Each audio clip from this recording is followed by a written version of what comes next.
5 நட்சத்திர ஹோட்டல்களில் கூட்டங்கள் நடத்துவதற்கும் முதல் வகுப்பு விமான சேவையை பயன்படுத்துவதற்கும் அமைச்சர்கள் மற்றும் அரசு அதிகாரிகளுக்கு மத்திய அரசு அதிரடியாக தடை விதித்திருக்கிறது.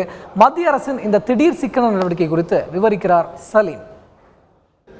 இந்திய அரசை பொறுத்த வரைக்கும் வரவை விட செலவு தான் அதிகம். இது நல்லதில்லை என்று உணர்ந்த மத்திய அரசு இந்த அதிரடி முடிவை எடுத்திருக்கிறார்கள்.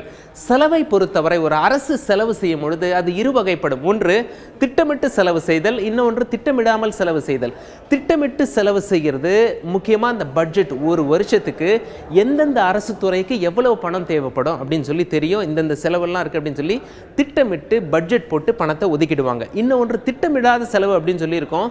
திட்டமிடுற பட்ஜெட்டை விட 2 மடங்கு பட்ஜெட் இந்த திட்டமிடாத செலவினங்களுக்கு தான் வைத்திருப்பார்கள். ஏதாவது மந்திரி திடீர்னு வெளிநாட்டுக்கு ஃபங்க்ஷன் போக வேண்டியிருக்கும், உள்நாட்டிலேயே ஏதாவது ஃபங்க்ஷன் நடத்த வேண்டியிருக்கும், மீட்டிங் நடத்த வேண்டியிருக்கும், வாகனங்கள் வாங்க வேண்டியிருக்கும், எல்லாருக்கும் சம்பளம் கொடுக்கணும், பென்ஷன் கொடுக்கணும், சம்பளம் திடீரென்று உயரலாம், பென்ஷன் உயரலாம், ஆள் புதிதாக சேர்க்க வேண்டியிருக்கும். அது மட்டும் இல்லாமல் நிறைய மாநிலத்திற்கு பணம் கொடுக்க வேண்டியிருக்கும், நிதி உதவி செய்ய வேண்டியிருக்கும் மத்திய அரசு. இதுக்கெல்லாம் திட்டமிடாத செலவினங்களில் இதெல்லாம் சேரும் என்பதால் நமக்கு எப்போவுமே செலவு அதிகமாக தான் ஆயிட்டிருக்கு, வரவுக்கு மேலே செலவு.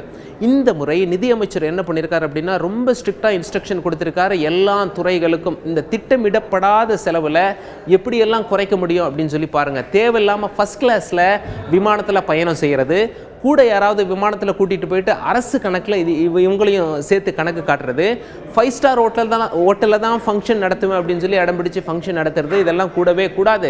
இது மட்டும் இல்லை, தேவையில்லாமல் எந்த டிபார்ட்மெண்ட்டுக்கும் வாகனங்கள் வாங்கக்கூடாது அவசியம் இல்லாமல். அது மட்டும் இல்லை, மத்திய அரசில் யாரையாவது புதிதாக பணியில் கொண்டு வந்து வைக்கணும் அப்படின்னாலே அதுக்கு பிரைம் மினிஸ்டர் ஆஃபீஸ் கிட்டேருந்து பர்மிஷன் வாங்கியிருக்கணும் அப்படின்னு சொல்லி ரொம்ப ஸ்ட்ரிக்டாக நிதியமைச்சர் கொடுத்துருக்க இந்த சர்க்குலர் சொல்லுது. இதை படிச்சுட்டு நிறைய பேர் இணையதளத்தில் பாராட்டியிருக்காங்க. சில பேர் என்ன பண்ணியிருக்காங்க, விமர்சனங்களை முன்வைத்திருக்கிறார்கள். சர்தார் பட்டேலுக்கு எதற்கு 3000 கோடி ரூபாயில் குஜராத்தில் சிலை வைக்க வேண்டும்? மகாராஷ்டிரா சீஃப் மினிஸ்டர் பதவி பிரமாணத்துக்கு எதுக்கு பல கோடி ரூபாய் செலவில் ஒரு கிரிக்கெட் ஸ்டேடியமில் நடத்தணும்? கவர்னர் பதவி பிரமாணம் செய்து வைக்க போகிறார், முதலமைச்சர் பதவி ஏற்றுக்க போகிறார், இதுக்கு எதுக்கு இத்தனை கோடி ரூபாய் செலவு செய்யணும் அப்படின்னு சொல்லி ஒரு சில பேர் கேள்வி எழுப்பி விமர்சனத்தை முன்வைத்திருந்தாலும் பல பேர் வெகுவாக அரசின் முடிவை பாராட்டியிருக்கிறார்கள்.